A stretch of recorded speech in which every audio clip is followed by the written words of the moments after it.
Welcome to the Inspiration Contagion podcast, where we spread inspiration one story at a time. I am your host, Holly Jean Jackson. Each episode spotlights and interviews one transformational leader, their stories, and their advice for how you too can lead yourself and others through inspiration. If you are a visionary seeking to uplevel your leadership skills, then this is the podcast for you. I invite you today to spread inspiration like a contagion. Welcome to the Inspiration Contagion movement.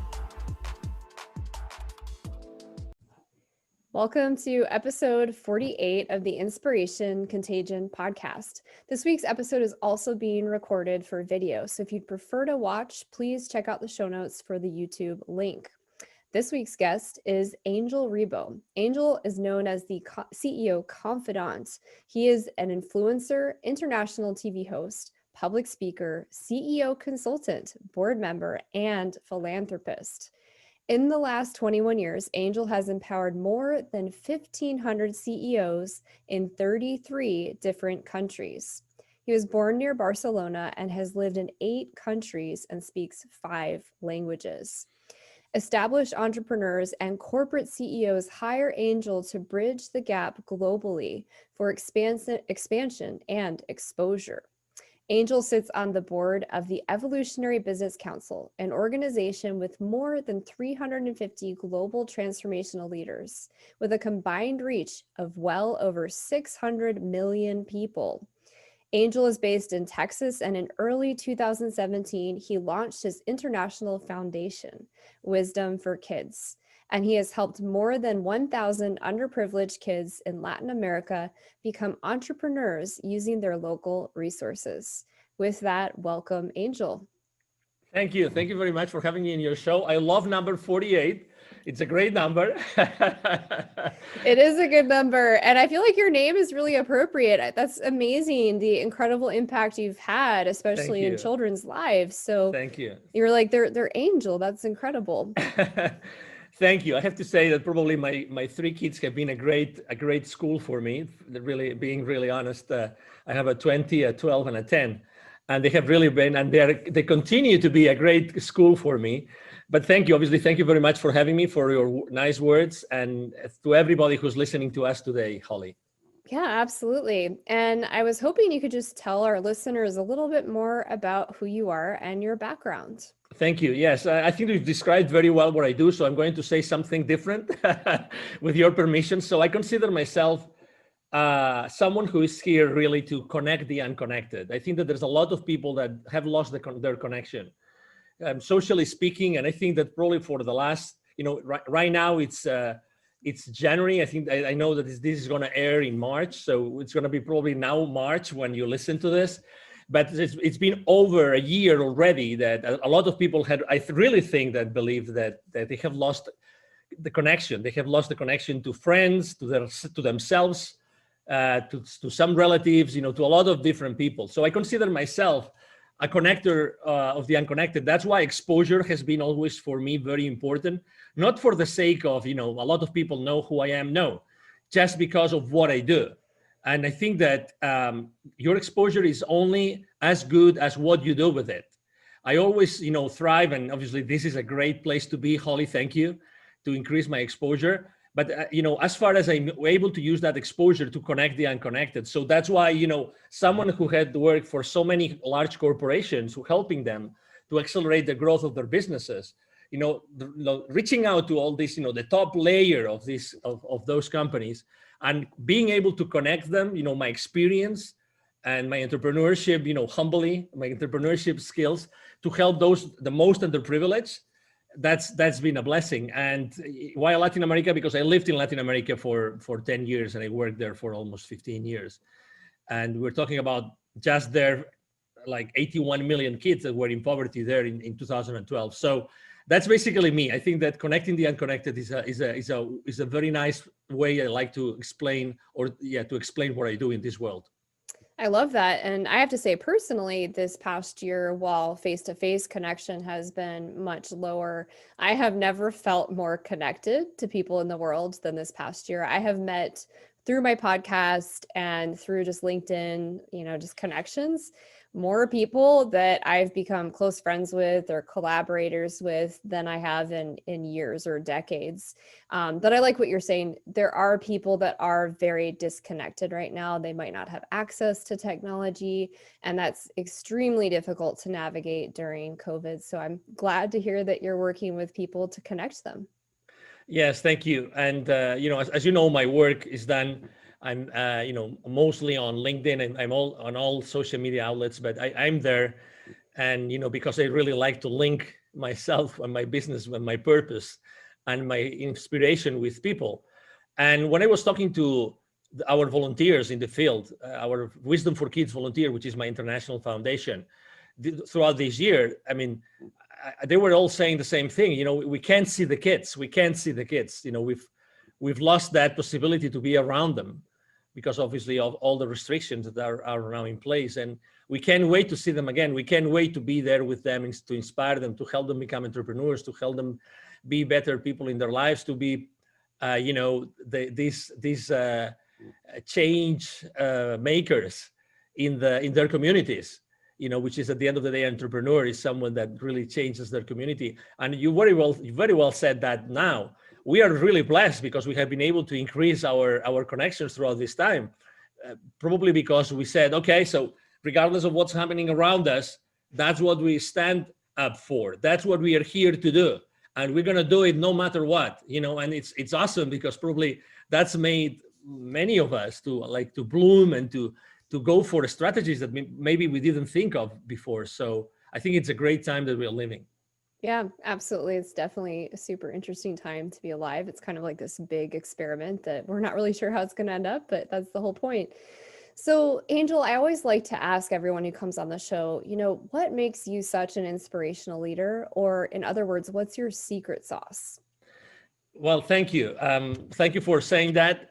I would say that my inspiration comes from really my essence, and it comes from what I do every single day, right? It comes from what I say to every single podcast host, or what I say to my employees or to my family members every single day. I think that I have been blessed of having a great life and working internationally in so many countries and doing so many things. And I think that everything that I had to learn from all those cultures and from all the people I've been dealing with, I mean, behind all those 1,500 companies and business leaders, there's obviously a lot of teams of a lot of people. There's a lot of people in my own teams throughout my life that have helped me to do that. So I think that it's my experience in my life that has allowed me to be who I am, and being able to make decisions, important decisions in difficult times in my life. I think that everything has made me someone unique. But let me tell you something. I don't think that I'm more unique than anybody else that is listening to us. Maybe the only difference is that, I have taken action and you have taken action. My favorite mantra is take imperfect action now. Take imperfect action now. I think that the people listening to us right now, they already have inside of them that unique experience. They have had this unique life. They have done those unique things. And there's a lot of people out there that they need their inspiration. They need their experience. They need their expertise and their knowledge. It's up to them if they take action or not. So again, I think that we all can inspire someone. I always think that every time I'm on an interview, there's someone that is going to listen to this, conversation between Holly and myself, and we'll learn something. And just if there's only one person today that likes the message and likes what we're talking about, oh my God, that's amazing, because we've been able to change the life of that person forever. That's the beauty of having those conversations. And that's why I think that having conversations is so important. Let me add something that I just saw this morning on LinkedIn. As you know, the consumption of podcast content has increased dramatically since last year. Well, when as you said it very well, when this experiment started, right? So, and the headline was something like, podcast, is not the right way to make money. That was literally, and it was the number one news on LinkedIn this morning. I think it was this morning or yesterday. And I was thinking to myself, yes, but I think that you're missing the point here, which is, what about the inspiration? What about those lives that all these podcast hosts and shows, are being exposed to, all these people that are listening to those conversations, and they might take action after listening to all those conversations. So so then the question is, how do you measure wealth? And I think that if we are able to contribute all of our, all the millions of guests and hosts in all the, podcast shows in the world, if we're able to contribute to changing this world somehow, oh my God, how much wealth it is, and it is going to be generated. Yeah, that's really an interesting perspective. And I mean, I agree. I think it's difficult to monetize a podcast unless you're in the top, 50 or 100 of Apple Podcasts, and that's very difficult to do. But I think podcasts are really powerful for movements and for helping people take action. So like you were saying earlier, there's the inspiration, and then the only difference between success or hitting that inspirational idea is the people that take action and the people that don't. So there's the inspiration coupled with the motivation, which is the movement and taking action towards accomplishing that goal. And so I think what podcasts do, especially ones with leadership and tangible things that people can do and stories that people can relate to, help us build that movement and help those people start to take action because they can see themselves in that story. Exactly, and you don't know where that action is gonna go. I mean, again, if I had to count all the lives of people that both with my business and with my nonprofit we have touched, what are going to be the consequences? What is going to be the ripple effect, right? So I think that again, we are a very materialistic society, and it's good. I mean, obviously there are millions of people that rely on we buying their products, and I understand it, and it's good. But at the same time, I think, how much is happiness worth? How much is inspiration worth? How much is a good message worth? How much is peace of mind worth? How many people don't really want to wake up in the morning? How many people, I mean, you've probably seen this. I mean, it's not in mainstream media, and I don't have anything against them, obviously, but how many people, I mean, what about the depressions? What about the suicide rates? What about all those mental health diseases that have increased so much for the last 12 to 14 months? Nobody's talking about them. And it's a reality. I really believe that there's a lot of people in need, both business and so professional and personal wise. And we are here to help them, and we are here to inspire them. I really think that there's some healing behind what we do every single day, Holly. Yeah, absolutely. I think what you're describing too is, social wealth and having those connections, having that inspiration. I know for me, when I'm interviewing people, it's inspiring. It gives you kind of these new insights and new perspectives and provides a lot of value. So since you're describing how it's more than just tangible physical wealth and capital where you're buying physical things, how would you define success for yourself today, and how did you arrive at that definition? Well, to be honest, for me, success is to be able to be excited and passionate, to wake up in the morning, to have a wonderful place of peace of mind, and throughout the day, to be able to experience fully my life with my friends, with my coworkers, with my team, with my family members. This is for me wealth, to be honest, to have this absolute, peace of mind in which I can really thrive every single day without having to worry about anything. That's for me wealth, total wealth. I've made a lot of money throughout my life. I've had great jobs. I've been able to close great deals, you name it, as millions of people in the world. But at the end of the day, nothing compares to this happiness. Nothing compares to being yourself and being able to do whatever you want. Right now, both you and me, we could be doing something else, but we chose to be here. We chose to be, an inspiration contagion. That's what we chose to do. And we do it really, because we really believe in the mission that we have behind us. And that's more important. So I'm able to do this because, I really believe I'm wealthy because I'm able to do this. I'm able to set up this appointment with you and have this conversation with you. And really being able to choose every single moment in my life to choose what I'm going to do with it, what I'm going to do with my time. That's real wealth for me. Yeah, I love that. And I guess my follow-up question to that would be for people that might be listening and they're saying to themselves, great, but it kind of requires some of that actual cash wealth in order for me to have the freedom to choose and select how I spend my time. So I would share with them first, and then I'll have you respond. I find that it's really important when we don't have that external validation of, income. We haven't hit the, goal that we're trying to achieve. We haven't hit the next level in corporate America, whatever that next goal is.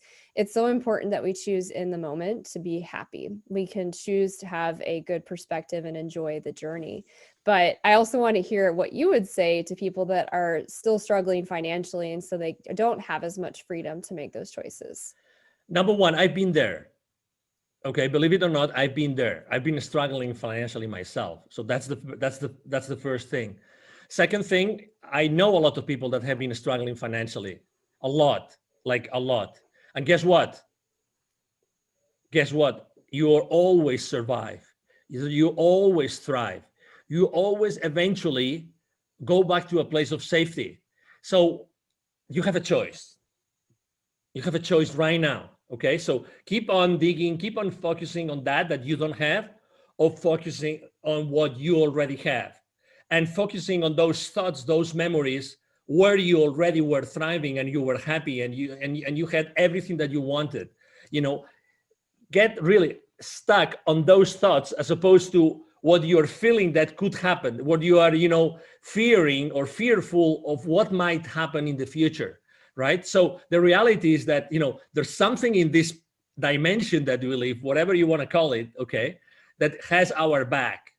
It's a reality, regardless of what we're going through right now. We will eventually thrive, we will eventually succeed, we will eventually be in the right place. So instead of thinking that the worst is going to happen and you're going to lose your house and you will have to move out and you will lose your vehicles and you name it, why don't you think that everything is going to be all right? And everything is going to be all right because you've already been in many, many, many different instances in your life in which you're going to be all right. So, I myself believe that at some point, I mean, I don't believe that when we die, everything is done and terminated and there's nothing after that. I don't believe that. I personally think that, we decided at some point of our existence to come back here. It was our choice. It was my choice to decide to come here. And you know what? I chose to come because there was something that I was going to leave, that it was going to be maybe not something that I really liked, but I was going to be able to thrive and to go through it. It doesn't matter. So I heard someone said one time that you are only the things that are thrown at you are only thrown at you because you are able to cope with them. Because you are able to cope with them. Obviously, we always have free will to accept them or not, right? But we always can cope with them. So it's just, it's just an exercise. It's just an experiment, how we deal with them. But we have this choice. So my advice, if I may, to you would be, embrace that choice, embrace that challenge, and focus your energy completely of going out of that place where you are now. And you will, because you have always succeeded in doing it.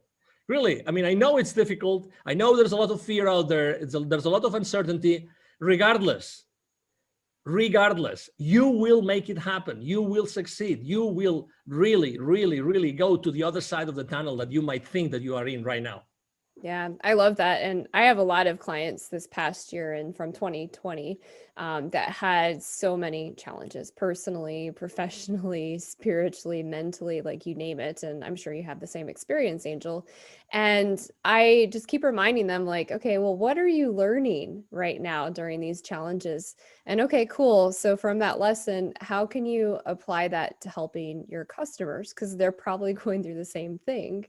And that's where the light bulb starts going off is, oh, well, wait a second, this isn't happening to me. It's probably happening for me, which is really difficult when you're in the middle of a challenge or an obstacle to see the silver lining or the lesson behind it. But it is really an important shift in perspective. And I also like the reminder of not focusing on the fear and not going down the should have, could have, what if train, and instead focusing on what you're grateful for today. Those are really, really great pointers. Yes. And, obviously what's happening right now in the world is global, right? It's 7.5 billion people going through the same thing, right? At certain different levels of restrictions, different levels of, lifestyles. I mean, but it's happening globally. So you are one of the heroes, literally, you're one of the heroes that have been given the chance to live this.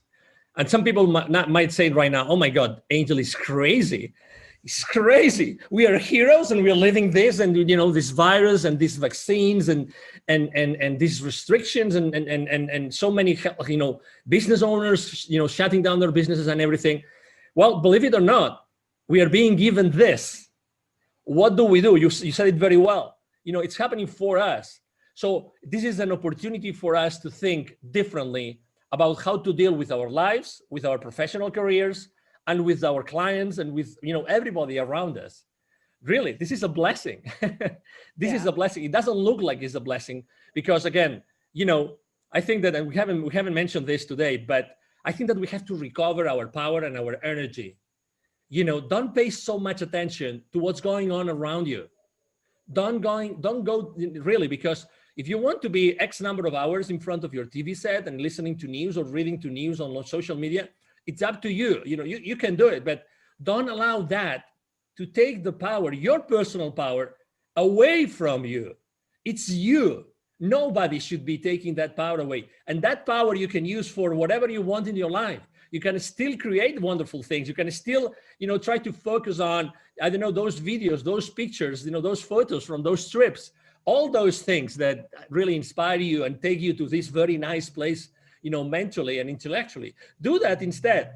But again, recover your own power. Recover your own power. Don't allow anybody, nor any institution, nobody, to take that power away from you. It's extremely important. And it's still, of course, and that's one of the mistakes I made when I started my entrepreneurial career, is ask for help. Ask for help. If you think that someone can help you because you are struggling, hey, there's nothing that's going to recover. It's going to give you back your time, the time lost. Have someone help you. Have someone help you in that journey. Someone from the outside that might be able to help you, to give you some clues, so you go back to a place where you feel much comfortable and you feel that you are thriving back again. Ask for help. We all have money. We are fearful of losing all of our money. Of course, we've been for years saving it. I'm there with you, but still, time doesn't come back. So use your time wisely and use your resources wisely to go back on track, and use your time, wisely. Yeah, that's a good point. And I think a lot of people think that they're failures when they ask for support or they ask for help. And I know even a lot of business owners that have struggled from this past year, from the pandemic and from all of the shutdowns and the economic impacts. And there's so much shame when they come to you to ask for help. And so I also just want to remind people, if you're listening and you are in need of support or help, there is no shame in that.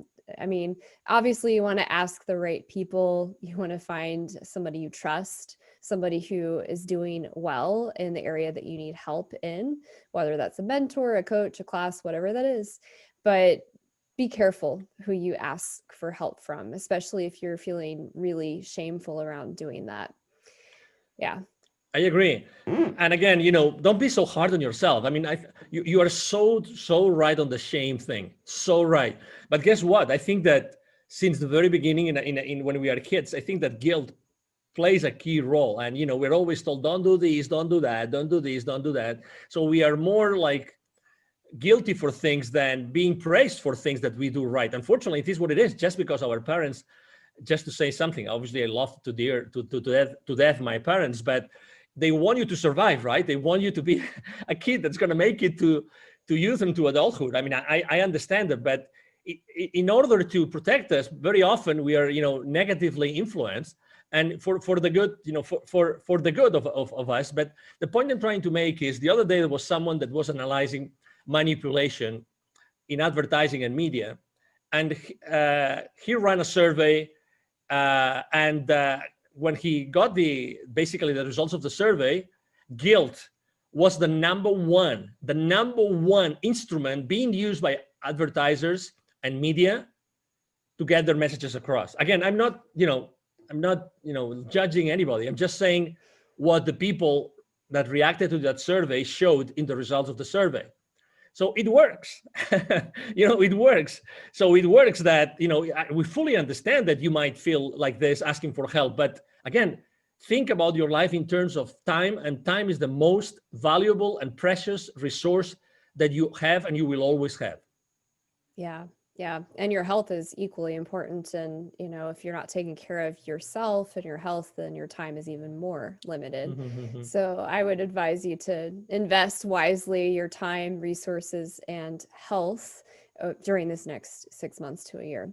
So I also wanted to ask you, you've kind of shared a lot of inspiring stories, but is there a particular story of inspiration that you're known for? Well, I have had in my life probably like two very deep, spiritual experiences that have made me make dramatic changes in my life, right? One was after reading a book, which is called The Celestine Prophecy by James Redfield. I love the cells. I feel the same way. That changed my life forever. It's amazing. Yeah. So what I was really having chills right now when you were saying this, I'm just having chills again. So when I was reading that book, I said, oh my God, I should have read this book like when I was in elementary school. That's me. I mean, that's how I perceive the world. That's what really everything is about in this, whatever it is that we live in. So I remember I was living in the UK at that time, and they gave me this book. And I finished reading that book, and I was in a specific place. It was in a holiday resort in Cuba, the second in a villa, a very nice place, blah, blah, blah, whatever. But when I finished reading that book, I turned the page and I had this incredible rush of energy for the first time in my life. And I didn't know what it was, but everything that I had read in that book, I mean, for the ones that haven't read it, it's about, a series of scrolls from the Amazonian forest of Peru, and, amazing things about those scrolls. And it's just amazing the way it's being explained. James Redfield is a genius. So when I finished reading that, I said, oh my God, I have to do something with my life. And I decided at that point, it was February, beginning of March in 2001, I had to move from Europe to Latin America. I went back to Europe, and all my bosses said, you're crazy. You want to go to Latin America? Really? You mean you want to go from London? Great position, great future, great career, great salary, everything. You want to go to the third world country? You're crazy. And I said, yes, why not? Why not? Oh my God, my life changed forever. And that was the first time. And again, it was a book. So again, books is something that I think that we have forgotten. Now that everybody, is trying to say, no, anything is justifiable, and you can find anything on any website, and that is supposed to be truth just because it's on a website. Go back to the books. Go back to reading books. Go back to be reading like hardcover books, hard printed books, because they're going to inspire you. There's millions and millions of amazing books that can change your life. Again, looking for inspiration, which this show is about, Holly. Oh my gosh, I could talk for days about the Celestine Prophecy.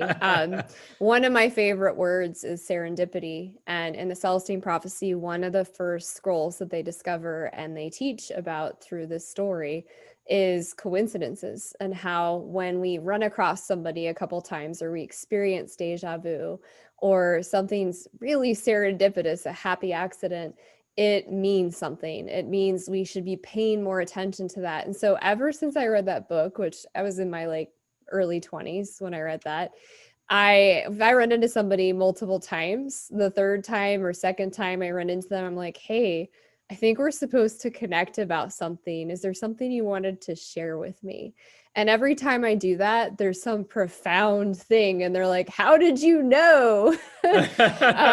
It's incredible. It's like these simple things. And totally. Yeah, that's one of the first books that I read that transformed my life and really defined a lot of things for me spiritually as well. So I'm glad you brought that up. Oh yeah, and again, it's a fiction book, but with a very strong, solid message.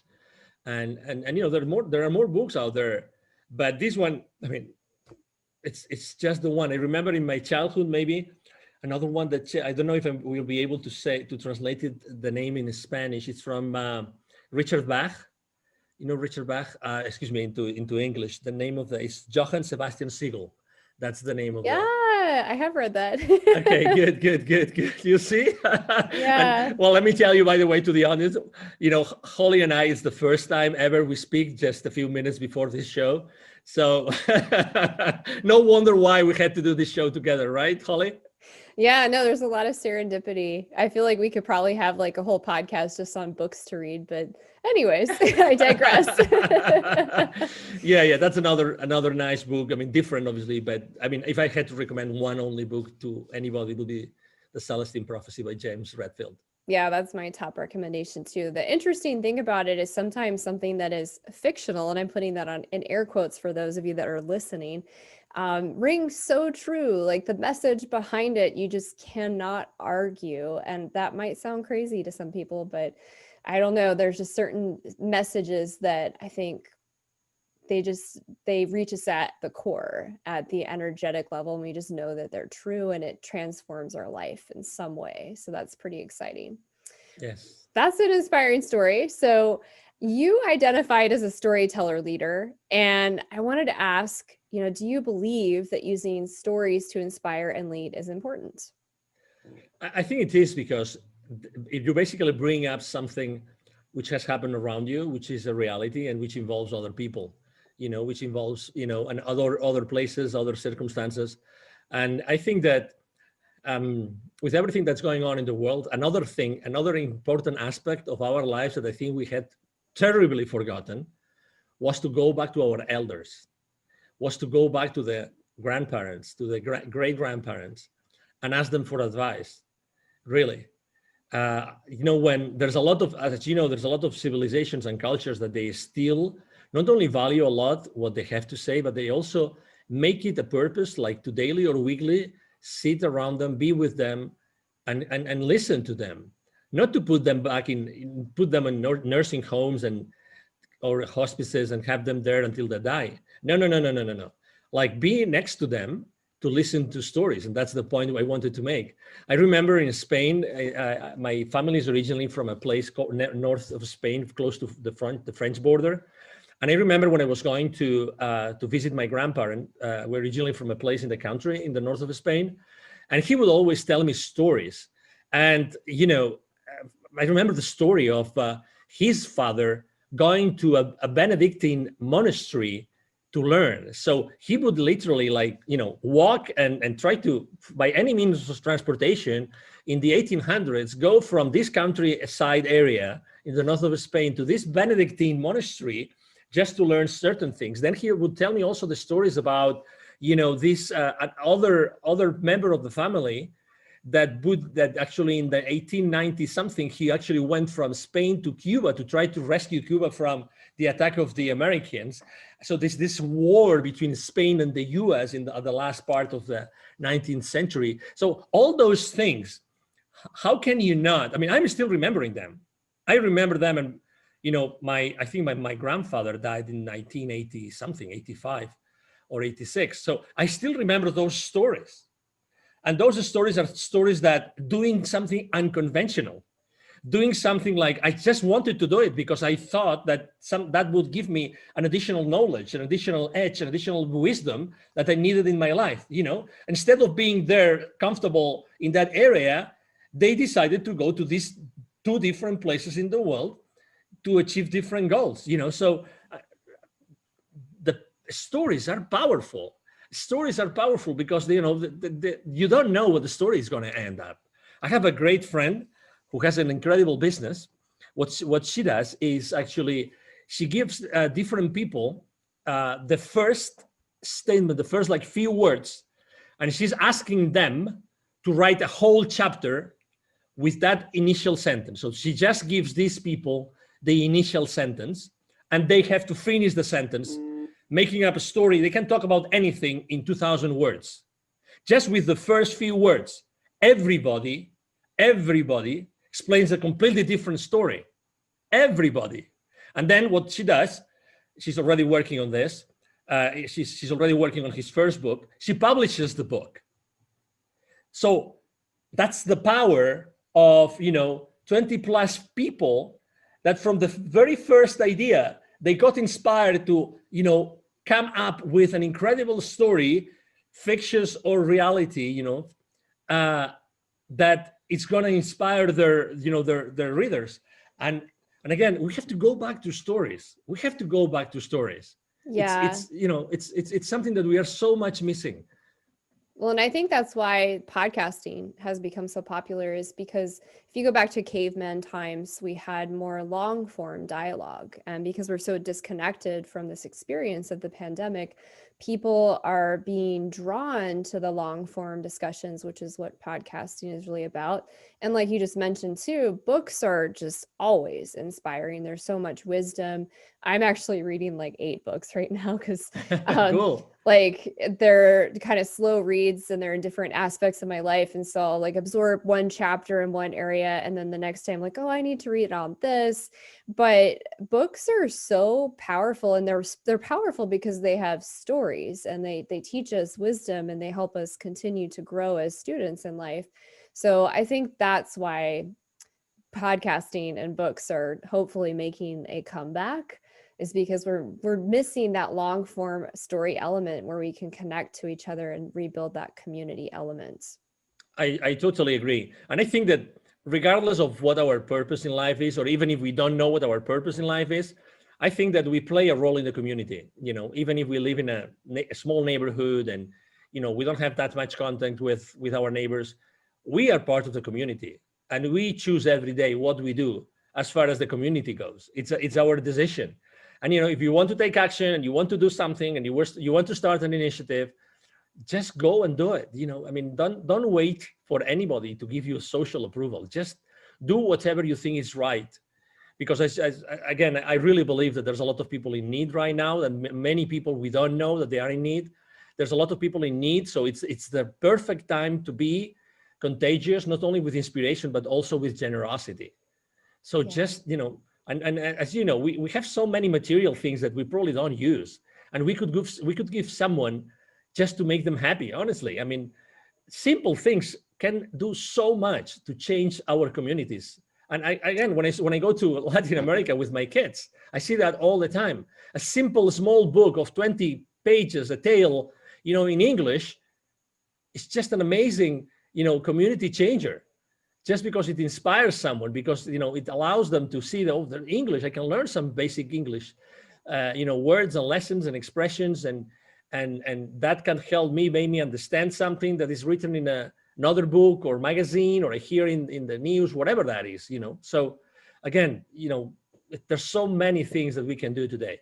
Yeah, there's a beautiful story about, I think it's a nonprofit. This is a book that I read a long time ago about pencils of promise. And so this young gentleman traveled the world and he started handing out pencils to people in impoverished areas. And these children were just so overcome by having a pencil, because it opened their world up, because they didn't have the ability to write anything. So simple things like that. But even further than the physical things you can give, for people that are listening and you've figured out a solution to something. So you've navigated a divorce, you've learned how to balance a budget, whatever that is, whatever your superhero power is, whatever your idea is, you not taking action on that is actually not helping probably hundreds to thousands of people around you. So instead of letting fear run your, agenda and not taking action because you're afraid you'll fail, think about all the people you could be helping transform their lives. Exactly. And it's your decision. I remember one of the questions I asked myself before creating Wisdom for Kids was, if it's not me, who's going to do it? Who's going to be connecting this, underprivileged 81 million kids to the people that are totally connected and are part of the economy, and they are not? Who is going to do it? Who can do something about it? And the response was, well, probably me. So why not? Why not? Why not doing it now? So, that really helped me a lot. The why not is is an expression I use a lot. So I think I like it a lot. Well, and after the podcast, you'll have to remind me because I have some goals around a nonprofit for children. And I know a few other people I've interviewed on the Awesome. podcast and met that are doing different things around nonprofits for children. So I think we should probably connect on that separately. Absolutely. Another question I wanted to ask you is, how do you mentor and teach and lead through stories? Can you share a couple examples? Yes. So obviously, I like to conduct myself with the people I serve through questions. I think questions are very powerful. I think questions allow you to put yourself and to put the people around you in a different place in their mind. I think that perception is reality, regardless of my efforts to change Holly's perception about something. Your perception is your reality, and my perception is my reality. And it's the same thing with my mentees, my coachees, and the people I help with my consulting. So I like to ask questions. And I think that most of the answers are inside of them, but I ask questions. So whenever I'm asking questions, and there's something that they say or they refer to that gives me the possibility to use one of the questions, one of the stories, one of the things I've lived in my life, then I use it as a part of the reality that already existed, that was already created, that was related to what that person wants to do or wished that he or she was doing today. So I think that, thank God I've been given the possibility to be able to make those connections while I'm talking to people. It's like when we are having this conversation, there's many different styles of podcast hosts, right? You have this tremendous ability to connect a lot of many different things and to connect it with your own experience and your own practice and everything. That's something that you do wisely and fast, right? So I'm sure that you do the same thing in your practice, and that's why you have so many clients. So I think that this is an ability that not everybody has, but we have to consistently ask questions so we actually go inside that person and we really get to know that person genuinely in order to be able to help them. And it's not always, we don't always succeed. I'm sure that you have also, failures. You have failed with some clients. I have miserably failed with some clients as well. But, that was a very important learning lesson for me. And what did I do? I learned from that lesson and I made sure that wouldn't happen again, obviously. So again, I think that the best way to use the stories is to use them in the context that relate directly to those issues and to those challenges that the people you're working with are going through at that point in time. I think that's the best way, because unless you listen to them and you make what you do relatable to them, they're going to disconnect, disengage, and what is your role there? There's no point, right? Yeah, it's really important, like you were just saying, to really understand your audience, whether that's one-to-one with a coaching situation, mentor situation, even a family member, or if you're writing a blog, knowing your audience and what they're experiencing right now. For business owners that are listening today and they're trying to upscale, up-level their leadership skills in this area, listen to your clients. What is the consistent theme that you're hearing? Write a blog on that, do a video posting on that, and share a story that might help them shift their perspective. Like you said, you can't force someone to shift their perspective, but you can use stories so that they can see themselves in that story and perhaps shift their perspective to a more positive standpoint versus fear-based. Yes, and a good example is, for instance, I post on LinkedIn every single day. And you would say, well, you post on LinkedIn, maybe you post about business every single day. No way. Actually, I support every single podcast host that is, that is willing enough and good enough and generous enough with me to interview me.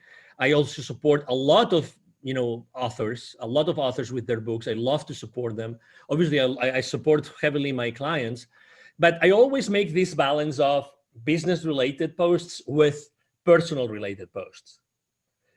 Because as you very well said, I have to talk to my audience and what they are going through. Probably one of the subject matters that I wrote the most last year, it wasn't about working remote. It wasn't about working from home. It was building bridges. In 2020, it was building bridges, and the second most frequent subject matter on my post was give me a break. Give me a break. Those were the two most important things. Are they related to business? Well, obviously, who didn't want a break last year? You tell me. Who didn't want a break? I think I posted in a couple of months, I posted 5 times about giving me a break from different perspectives. Who doesn't need a break? Who hasn't thought at some point, I would love to wake up in the morning tomorrow and the news are totally different. They're totally changed. Something happened in the world, in the split of a second, in the snap of a finger, something happened that, everything is going back to normal, right?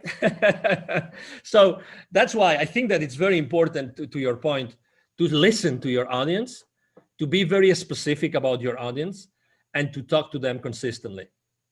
Well, and I love that you're also recognizing, because you're in the business space, how important it is to talk to your audience about the personal side, because how we do one thing is how we do everything. And so business owners are people.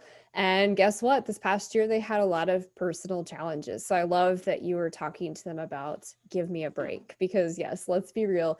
I would love if anybody's listening to this that did not need a break in 2021 and 2020, please send me an email, because I'd love to hear your story, because that's just hard for me to fathom at this point.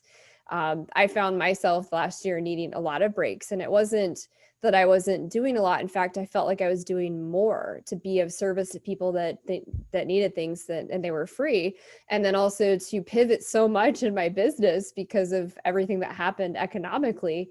And that's exhausting. So it's really, really important, if you're listening and you're feeling burnt out, take a break. Take an hour vacation, a 1-day vacation, a weekend where you unplug and stop obsessing about what's wrong in your business, what's not going right, and just be with your family and be grateful. I guarantee when you come back, you're going to have new ideas and probably a lot more energy to tackle the problem.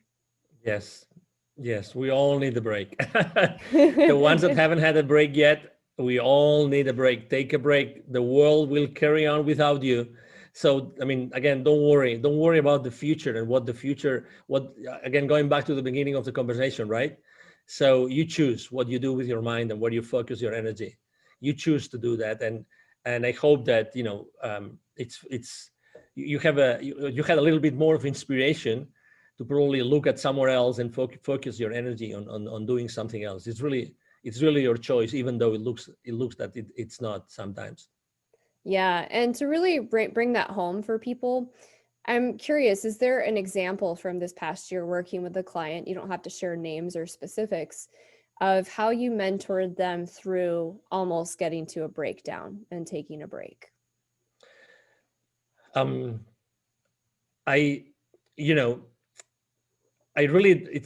It's difficult to allow someone to get to that place where, they were close to a breakdown, so I knew that things were going to happen. The most traumatic moment in my life was probably my first divorce. So I could teach probably someone how to go over a divorce from a male's perspective. Okay. Because again, everybody has their own story, but this is important for me, because I think that when there is a loss of any kind, and last year I think that loss is a good example. Loss of all your habits, loss of all the things you used to do, the places you used to visit, the people you used to visit, everything. I think that knowing about the different stages that you go through to get acquainted with a loss, actually, I think that helped me a lot. So that's why when I saw this happening, and it's not the first economic crisis that I was going through. I lived very intensely 2001 and 2008, 2009, very intensely.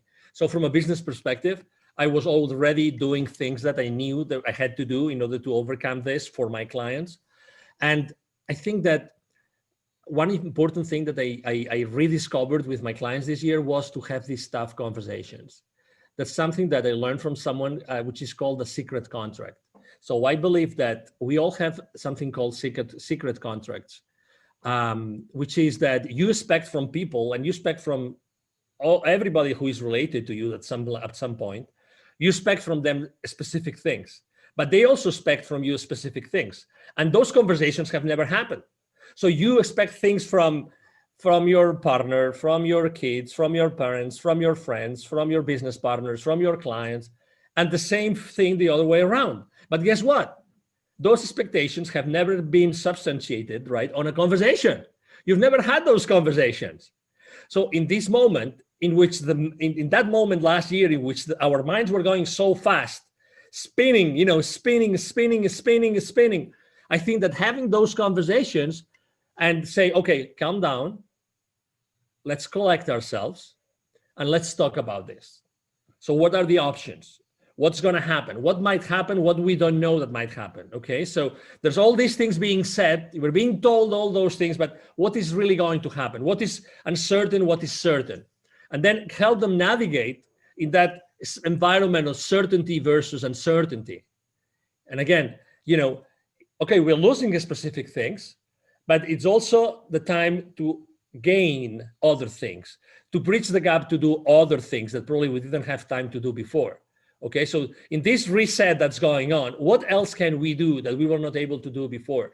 So I think that, answering to your question, I was able, or I had to focus or refocus my clients' goals, objectives, minds into what was really important for them, so I could help them better see what the path, what the journey was going to be moving forward. And I think that helped me a lot. Yeah. And that's a great reminder is when we have these secret contracts and these expectations, oftentimes we are left disappointed and frustrated and in fear because that contract has been broken. And in our mind, it's this sacred contract that we've never spoken out loud. So I imagine a lot of people, especially people that are sheltering in place at home with kids, and maybe their relationship was already a little rocky. This is making those difficult conversations come to the surface faster. I think it's the same thing with business owners that had to pivot a lot to try to survive, or maybe they didn't make it.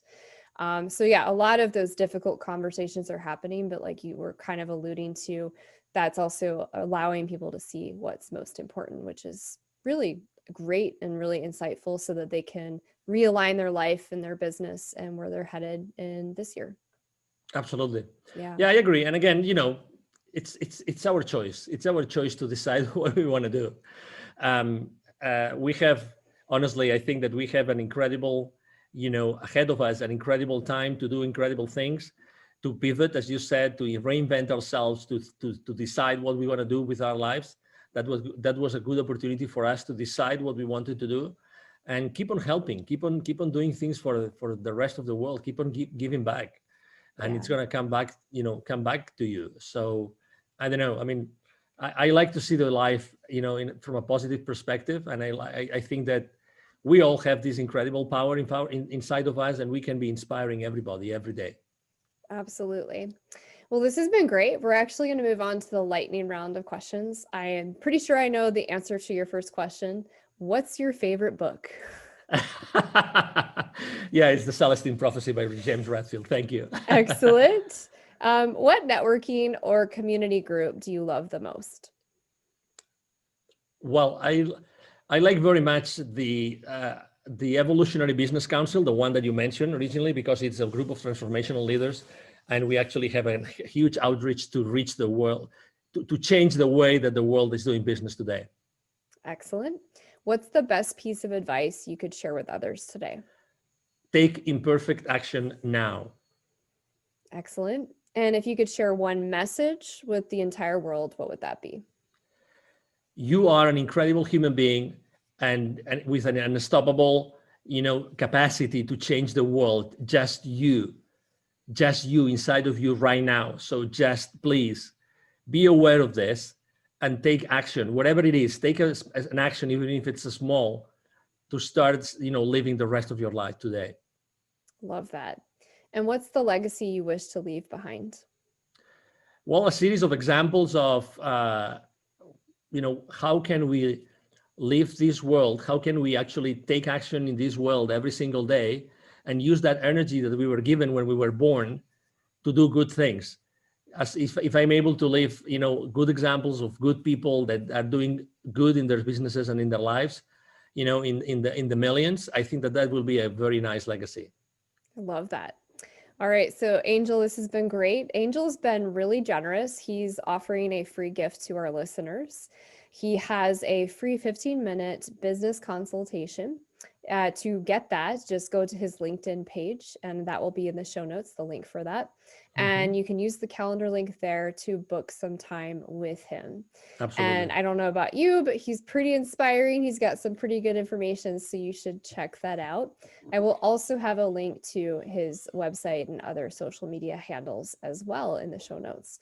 Anything else you'd like to add, Angel? No, just thank you very much for allowing me to be here. Thank you to everybody listening to us today. And if I may just share the email address with everybody. You said very well that I am on LinkedIn, very active on LinkedIn every single day. If you want to reach out to me directly, just send me an email. It's very easy. It's angel@angelribo.com. Ribo is my last name, spelled like R-I-B as in boy O. Again, angel@angelribo.com. And I will be very, very glad to respond to your email. I respond, either my team or myself, we will respond to your email. And again, thank you for the opportunity to serve you today. Excellent. Thank you so much, Angel. This has been a wonderful interview. You bet. Thank you. Thank you. So how can Inspiration Contagion help you today? There are 3 ways. Number 1, make sure you subscribe to the podcast on the podcast listener of your choice so that you get newly released weekly interviews with transformational leaders from all around the world. They're going to provide practical, actionable tips for you that you can take and implement today. Number 2, if you have a burning problem or you're having some challenges, but you're not really sure where to start, so go ahead and visit hollyjeanjackson.com/events and find an event online that suits your needs so you can begin exploring and learning more today. Number 3, if you have a specific issue or challenge you're facing today, a burning issue that you need to resolve right now. Perhaps you're trying to build your guilt-free business. Perhaps you're trying to build an online product, or you're facing some challenges with technology in your business. You're trying to scale to that next level. Regardless of what the challenge is, go to hollyjeanjackson.com and then visit the services section and schedule an appointment. I'd love to offer my listeners a complimentary coaching call so we can figure out and get to the bottom of your problem and explore if coaching is a good fit for you. Those are the 3 ways Inspiration Contagion can help you today. Remember, nothing changes without action, so be sure to take action today.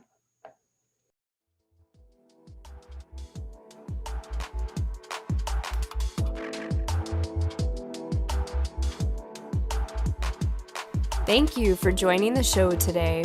I hope you were inspired. More importantly, I hope you take action. What is one thing you can do in this moment that will inspire someone? Without action, nothing changes. Be the change you wish to see in the world. If this show truly inspired you, we ask that you share it through your network. Help us spread the light and inspiration in the world. I look forward to seeing you here next week.